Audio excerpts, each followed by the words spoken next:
I'm going to tell you a story about a God, the God, who loved and cherished a little girl. This God's heart beat wildly for her the minute she was born. He was madly in love. He called her princess, for he was a king. He said she was victorious and an overcomer. Moreover, he called her his beloved daughter. This story is in no way a fairy tale. It's a story about the same God who was kicked down, mocked, spit at, cursed, and abandoned by the little girl that he loved more than life. All good stories have an exciting chase scene, and this is no exception. This God, who was left in the dust, pursued relentlessly to reclaim his love. He would not take no for an answer. He was a God who refused to go away, a God who held steadfast, faithful. There are tears and heartache and heartbreak as we see this God rejected time and time and time again. And still, he left the rest to go and get his princess. He gave no thought to the rejection. This is a story about the God whose name is victory, the God who perseveres, and the God who, despite all, is proud to be her God. Yes, this is a story that does involve me. But this is truly a story of how the God of all creation invited me to be a part of his story. You see, the story is not mine. The story is about God, and he deserves all the glory. By faith, he, Abraham, dwelt in the promised land as a stranger in a foreign country. He lived in tents, as did Isaac and Jacob, who were heirs with him of the same promise. For he was looking forward to the city with foundations, whose architect and builder is God. All these people were still living by faith when they died. They did not receive the things promised. They saw them and welcomed them from a distance, admitting that they were foreigners and strangers on earth. People who say such things show that they are looking for a country of their own. If they had been thinking of the country they left, they would have had opportunity to return. Instead, they were looking for a better country, a heavenly one. Therefore, God is not ashamed to be called their God, for he has prepared a city for them. Hebrews 10 and then 13 and 16. Therefore, God is not ashamed to be called her God. You see, it had been ages since she had a home, a real home, and she longed for that place. She longed for a city with foundations, permanent ones. She longed for way more than this earth could ever offer her. She longed to be home. She longed for someone, anyone, to be proud of her. She desperately wanted a place she could be home and fit in, not the odd outsider. She wanted a people group. She wanted to be seen and heard. She wanted to be loved unconditionally and to love unapologetically. She would forever be but a stranger in this land, just passing through, never home. She was ready to be done with earth and desperately longed for heaven. She knew what awaited her. All her hope was there. She just had to make it. I am a grateful believer in the only higher power, Jesus Christ, who struggles with love and relationship addiction, bitterness, control, rejection, and trust issues. I celebrate victories over depression, guilt, and shame, thanks to God's redeeming grace. My name is Carol. Hi, Carol. Your eyes saw my unformed body. All my days were written in your book and ordained for me before one of them came to be. Psalm 139:16. Now, allow me to back up and tell you a bit and fill you in on a few details who she, with me, got there to that deep longing to be loved and accepted, to be a part of something and not rejected, just to be home. I was born on a Tuesday and in church on a Sunday. My mom made sure my sister and I were in church every Sunday morning, Sunday night, and Wednesdays, faithfully. On the surface and in the eye of the public, we were a family to be envied. My earliest memories, however, were not pleasant. My father was sick, and I don't mean cough due to cold sick either. I mean sexually perverse in a graphically disgusting way sick. He was so steeped in pornography that he could not satisfy his addiction with mere books or magazines. He would make my mother act out his fantasies under threats and violence against her will.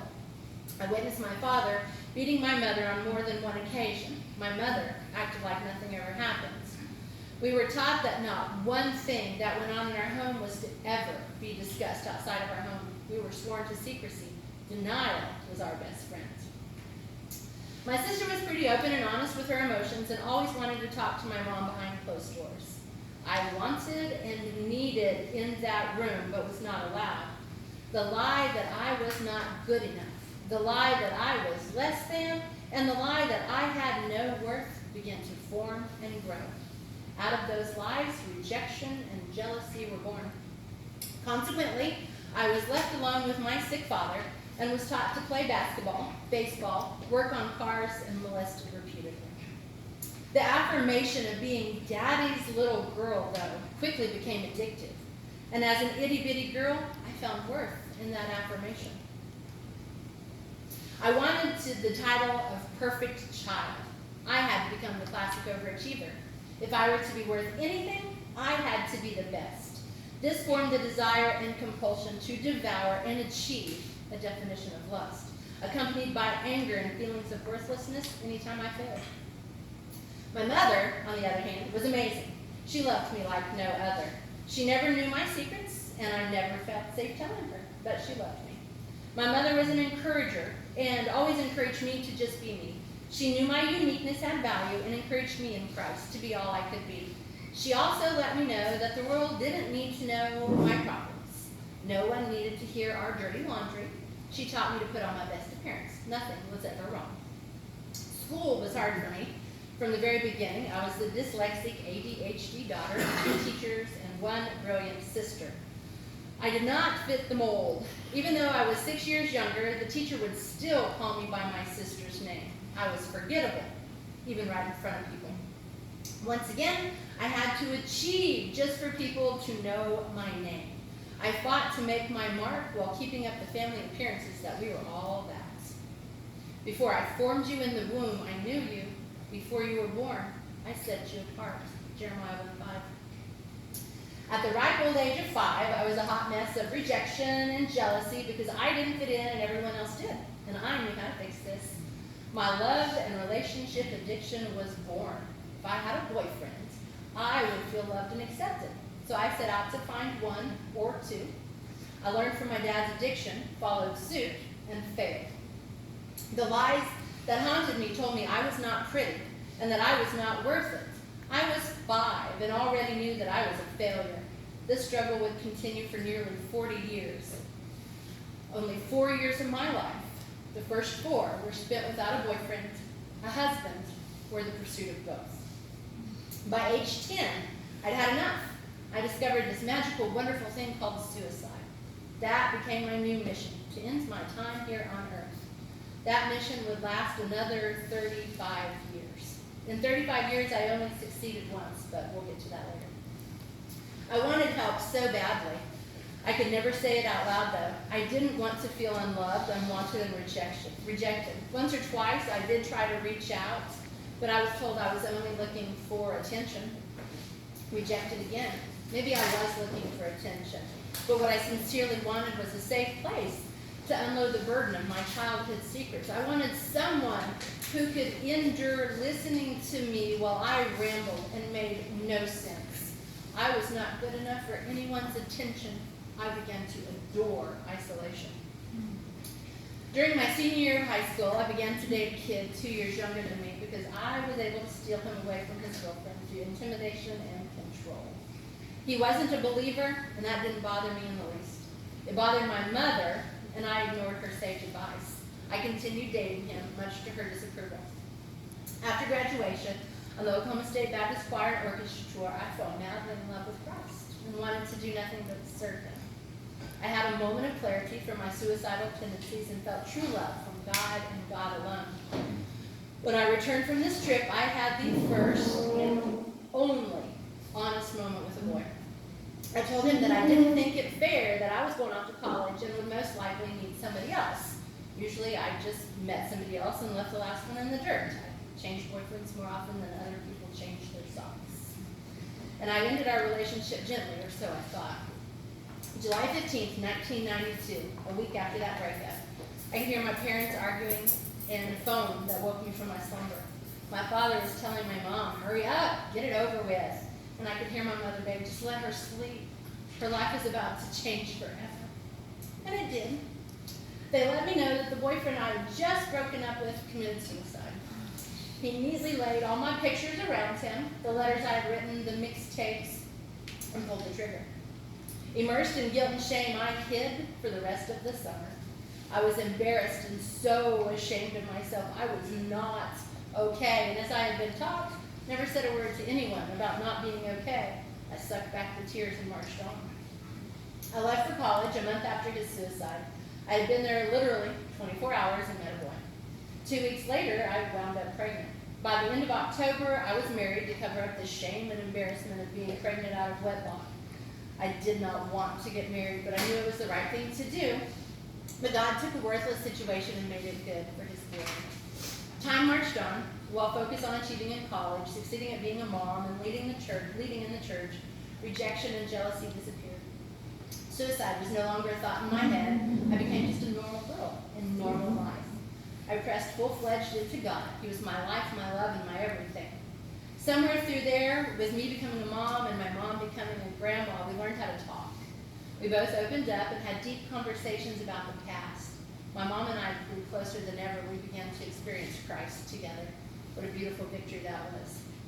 I'll be your God through your lifetime until your hair is white with age. I made you, and I will care for you. I will carry you along and save you. Isaiah 46:4. 1996 to the end of 97 would be some of the most trying months of my life. My father's addiction would get him arrested, and my family's secret became a news story on national television. We moved from southern Oklahoma to Colorado Springs, so the family that I was close to were hundreds of miles away. Pregnancy number 3 was close to terminal for me and the baby. My husband was rarely seen, thus my nearly 4-year-old became the man of the house.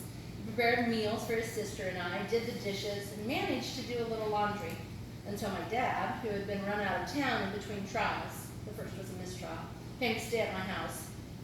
My only means of survival was to draw near to God and cling to him with everything I had. You will seek me and find me when you seek me with all your heart. Jeremiah 29:13. Baby number 3 made it out alive. My dad was sentenced to 670 years in prison, and I found a life-giving church to plug into. Colorado wasn't going to be too bad after all. For several years, life went on autopilot. I adjusted to having an inmate for a father. I came to terms with the egotistical, narcissistic, non-existent husband that I had. I homeschooled the kids, found ways to make extra money, and became fairly self-sufficient. Had a relationship with my mother that I always wanted, and with my sister who now lived with me. Even though mom lived 4 hours away from us, we were 3 peas in a pod with 3 little kiddos tagging along. I was happy. Suicide was never a thought. Depression was so far away. I was always angry at my husband, but just lived through it and tried to make it work. Until that fateful day when I caught him undressing a woman with his eyes right in front of me. My happy little world came crashing down in a hurry, 10 years of sobriety, so to speak, down the drain. I knew he was displeased with the 100 pounds I had gained since we married, as he would comment and make digs about my weight, but I let it go, because for once I was happy being me in my own skin. I confronted him about the issue, and he proceeded not only to admit that, yes, he did that all the time any chance he got, but he loved pornography because the women weren't fat, and they were much better looking than I was. This was all my fault. I trusted him with all I had. He was predictably lazy and never did anything he said he was going to do, but I never thought he would cheat on me. In a flash, depression and suicide rushed back to my aid. Rejection ruled my life, and jealousy brought bitterness, and they all settled in. Anger and vengeance manipulated the airwaves. Shame and embarrassment were at my side to comfort me day and night. I reached out to the ladies at church for help. I needed a mentor to navigate these waters.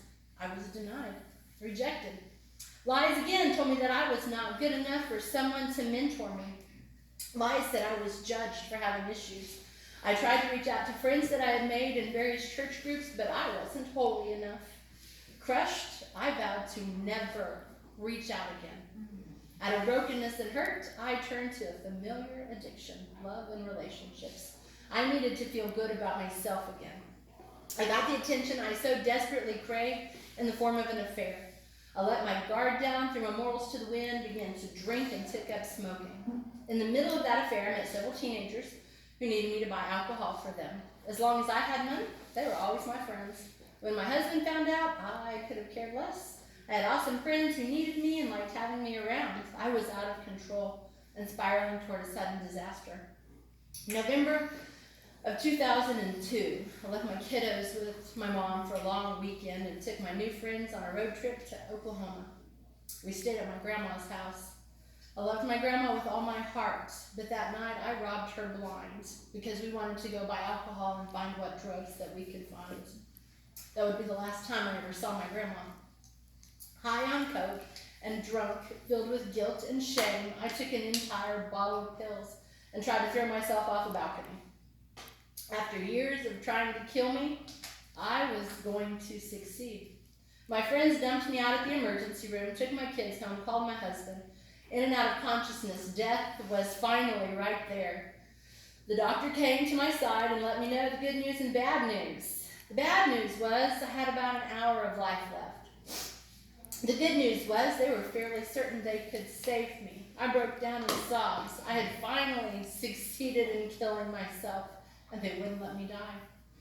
Anger, hurt, shame, guilt, rejection, jealousy, bitterness, all being the catalyst, I walked away from my family, turned my back on God, saying that I never really believed him anyway, and disappeared into an abyss. Homeless and living in a tent on the backside of Pikes Peak, alcohol and relationships became what kept me alive.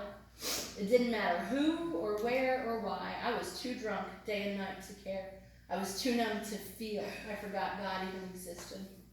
And that's when I met another guy who seemingly had it all together. He promised me the world, and I sobered up for it.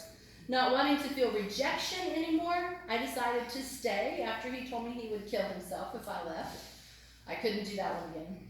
It wasn't long until what was left of who I used to be would be gone. I no longer recognized anything about me. For my 30th birthday, he wrote me a letter. He demanded that I should choose my family, with whom I had some contact, allowed to talk to my children briefly, or him. Not thinking that any human on the face of the earth would ever be serious about that, I chose him, thinking I could have both. He was serious. I would not talk to my family or see my children for the next 10 years. I gave in to his control. It was just easier. I would not be allowed to attend my grandmother's funeral or my father's when he was murdered in prison. I was not even allowed to grieve for them. Over the next 15 years, the emotional, verbal, and physical abuse was a common thing, and anything I could do or not do to save myself the torture, I did. I was told to suck it up, and thus I did. I stayed silent and dove right back into alcohol and smoking marijuana. For this is what the sovereign Lord says, I, myself, will search for my sheep and look after them. Ezekiel 34:11. It was only by the power of the Holy Spirit I survived a trigger pull with a gun at the base of my skull. It was a protection of God who had bigger plans for me that I did not die in the multiple times the shotgun was fired at me. My life was a living hell, and how many bottles of pills I washed down with a bottle of alcohol, I couldn't die. Nothing could get worse until December 8th, 2011. Through secrecies and lies and snuck-in phone calls to my mother, I learned of the children I had abandoned. It was through this part of my life I received a phone call from my oldest child telling me that Grandma had fallen over and they couldn't wake her up. She was life flighted to Amarillo, Texas. The husband acquiesced to make the 10-hour drive to allow me to see her, but at a price. I had not seen her since 2002 after committing suicide. I had a bittersweet moment. I spent the night with my oldest child, whom I hadn't seen since 2002 either. We sat in the hospital room watching my mother die, sharing a chair, watching movies. She would wake up briefly after 8 days in a coma, only to learn that she had advanced stage 4 multiple myeloma. I would be allowed to see her twice more. After each visit with my mother and seeing my family, the beatings and abuse would worsen, as did his drinking. The last time I saw her, it was early May of 2012. She was hanging on, waiting for me to come so she could say goodbye. She was rendered speechless, and all she could do was mouth the words, "I love you." After everything I had done over the past 10 years, she wasn't angry, and she held a heart of forgiveness. Start off children. on the way they should go, and even when they're old, they won't turn from it. Proverbs 22:6. I was the prodigal daughter, and all she could do was tell me how much she loved me. She never stopped praying for me to come home. She knew in faith that God would keep his word to her. He is a mighty, promise-keeping God, and he did not let her down. She wouldn't make it to see who I am today. I died that day. All hope I had slipped away. I was allowed to go to the graveside service, but the torture was more than I could bear, and so to save me a lot of abuse, I chose not to attend her funeral in the town I grew up in. So much embarrassment and so much shame, a choice I would have to live with the rest of my life. My drinking once again spiraled out of control, as did my drug usage. I worked around the clock, and the moments I wasn't working, I spent alone in my garden. I felt nothing. I didn't want to feel anything. I gave up being faithful to my husband and flung myself into any relationship I could find. Alcohol wasn't enough to numb the pain. The abuse no longer fazed me because I had lost all ability to care about anything. I was dead. We separated and got back together so many times that I lost track. I would dive into a relationship with someone else, and my head would be filled with bravery. With someone waiting in the wings for me, I could tell him that I was leaving. The separations never lasted because he would promise me the world and money and security and all the things I needed and longed to hear. In 2015, while living back in Colorado, we separated once again, and he took a job as an over-the-road truck driver. He convinced me that life on the road was the best place. I sold out, sold everything, jumped on the truck, leaving my forever home, my mountains, and my life behind. Less than 2 hours back with him, and I knew I had just made the biggest mistake of my life. Life on the road was amazing, though. I had time to pursue my passion of writing, started a blog, and became published. I wrote about finding God along the way. There was a downside to living on a semi with a violent, psychopathic narcissist. The mental torture and verbal abuse were the worst to endure.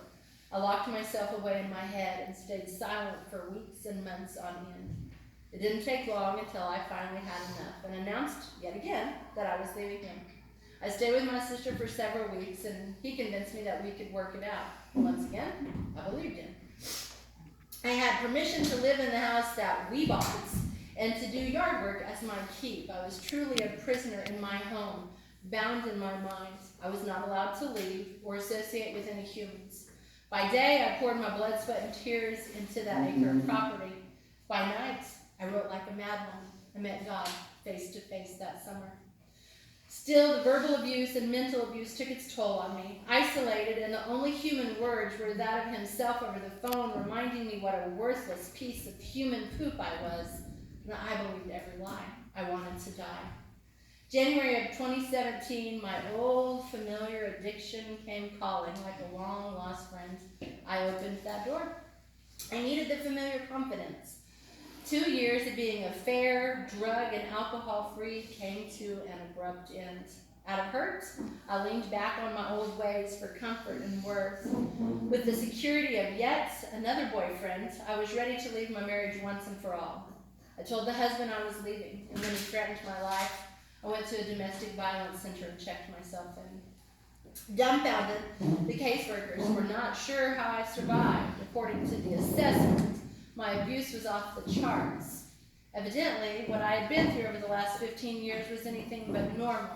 To me, it was just my life. Then the Lord said to me, prophesy to these bones and say to them, dry bones, hear the word of the Lord. This is what the sovereign Lord says to these bones. I will make breath enter you, and you will come to life. I will attach tendons to you and make flesh come upon you to cover you with skin. I will put breath in you, and you will come to life. Then you will know that I am the Lord. Ezekiel 37, 4-6. God gave me that in both 2017 and 2018. And not understanding why, I began to pray over my life. Dry bones, come to life. Still fragile, nowhere near rehabilitated. I had it all figured out and didn't need classes or legal services that the center offered.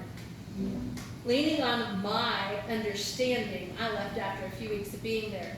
The divorce not yet in the works. I clung to the boyfriend for courage and dove into the security and distraction and worth. I derived from work. Classic overachiever me. I knew there was recognition if I could conquer a job. It was at this job that I met yet another man, still married with a boyfriend. I was that desperate for attention, for someone to love me as I was, to pay attention to me, not the rest of the world. I wanted a friend whom honesty would be the norm and no walls were needed. I wanted somebody I could trust. I had this dream relationship in my mind, unrealistic expectations. I wanted somebody to carry my load, to bear my burdens. So when the first guy who was fairly good looking and seemingly good paid attention to me, I was hooked. Once again, through lessons learned from my father's addiction, I knew just how to land this man and get what I wanted. Time marched on, and one night turned into weeks and months. He believed that this was from God and said 2 weeks in, "We're never getting divorced." In my mind, he wasn't permanent. Time uncovered his lies and his addictions. Unrealistic expectation crashed, and my heart shattered into a million bazillion pieces this time. After confronting him, I tried to make him go away, but he refused. I looked for better and found nothing. As the pattern of addiction is, I gave up and dove back into drinking. Here I go again. I don't want to do this. I don't want to live this way. I'm trying to change. This is not the plan I had for my life. This was not how my life was supposed to be. That little church girl from my past wanted so much more. I had messed up so horribly. What a worthless waste of human flesh I had become. I earnestly believed those nights. June 6th, 2018, slightly drunk and fairly high. The world came crashing down around me one last time. While watching basketball on a warm summer evening, 2 Stone County sheriffs knocked on the window. Life takes a different turn when you watch your fiance, yes, I said I'd marry him to keep the peace, and your weed roll away in the cop car. That was a long summer. I dove into the comforts of work, and overachieving to find my worth, I achieved history making and a plaque of worthy accolades while he was in prison. I used that job to define me, as I had no clue who I was.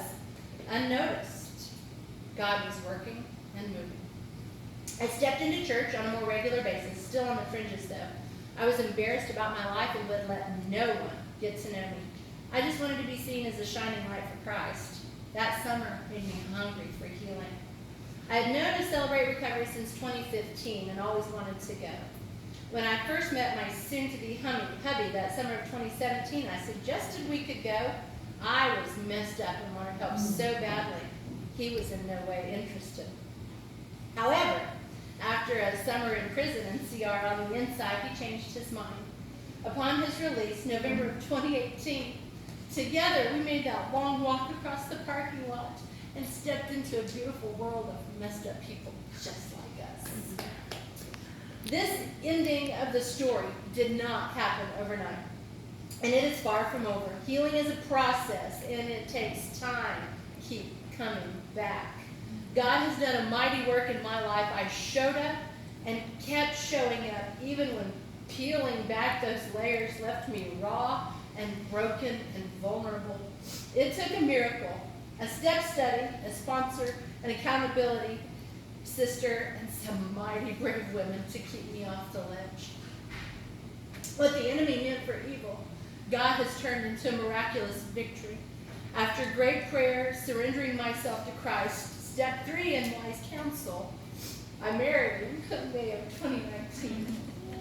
I look back at my life and I'm amazed I ever made it out of the darkness. God's fingerprints are everywhere, and no doubt he sustained my life for such a time as this. While drugs and alcohol weave their way through a section of my life, it's the anger, the bitterness that were my drugs of choice. If I could stay angry and bitter at humanity, all humanity, then nothing or no one could ever touch my heart again. No more pain. Shame and guilt kept me locked away in an isolated depression for so many years. They fueled bitterness and anger. I did not need people. I barreled into my first step study, eager and expectant. I knew God could and would do a mighty work in my life. I just had to let him. Let. It's a mighty small word that packs a big punch. I had to become willing, and I didn't know how. Trust the process. Only God can raise dry bones to life. Only God can turn graves into gardens. Step 1 begins, realize I'm not God. I held steadfast to those words. Control had been my way of keeping my world neat and tidy. Nothing could unravel if I stayed in control. However, God wanted control of my life. He wanted to be God. Timidly, I admitted that I was powerless to control my tendencies to do the wrong thing, and found out that my life was unmanageable. Although I had been sober and in only one relationship for a little while, my bitterness, lack of trust, rejection issues, anger, and depression still ruled my life. Oh, my sweet step study ladies. Bless your hearts. Some of the best friends I'll ever have right there. Following my admission of powerlessness, God asked me a big question. Earnestly believe that I exist, that you matter to me. Bam. Yes, I believe that God existed with my whole heart. I always have. But did I truly matter to him? Struggled with that question all my life. Did I matter to anyone? I had spent my whole life being rejected by everyone. How could I matter to God? I had to let him love me. Easier said than done. Step 3, consciously choose. Consciously choose to commit all, which means all, my life and will to Christ's care and control. Here's where my healing began. From my earliest recollection, I have planned, dreamed, and visualized my life. I believe that magically God would color the picture of my life as I saw fit. From the time I was 4, my life did not go as I had planned. Step 3. God gently knocked on the door to my heart. Apprehensively, I opened that door, hand outstretched. Let me have your crayons. Let me color your page. Let me be God. I am gentle and I am good. My promises are true. You can trust me. And I said yes. You see, God wanted to be the God of my life. Consciously, each and every day, I still must choose to leave my page blank for him to color. No lines, no formatting, just a blank page, allowing his will, his way. Step 3 was hard, still is. I'm not God, plays on an endless loop. He is who his word says he is, and he loves me beyond comprehension. My daily prayer became, God, give me the desires of your heart. I want what you want from me. Put your desires into my heart. I never imagined what God could do once I turned over my crayons and let him do the coloring. I can stand here today and tell you that I love life. I'm amazed to be alive and living my best life. Miraculously, I'm married to my best friend and my ministry partner.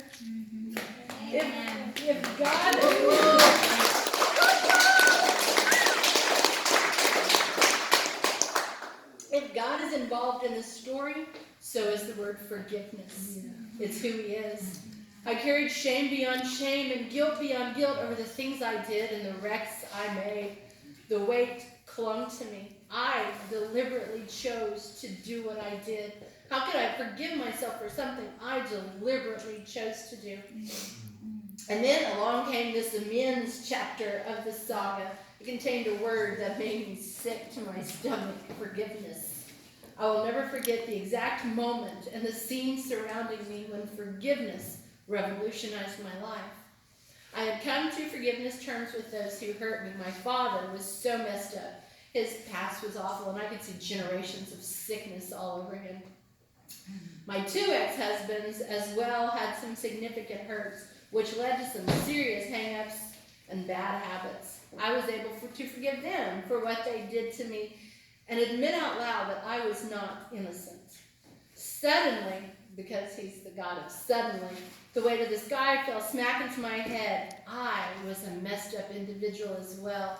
I too had been hurt beyond belief. Out of my hurt, I had habits, hang-ups, that led to bad habits. If I could forgive them, I could forgive me. God already had. Realization finally set in because I chose to accept what Jesus did on the cross for me and truly believed it with all my heart. I was forgiven. Here I am. I stand at the door and knock. If anyone hears my voice and opens the door, I will come in and eat with that person and they with me. Revelation 3:20.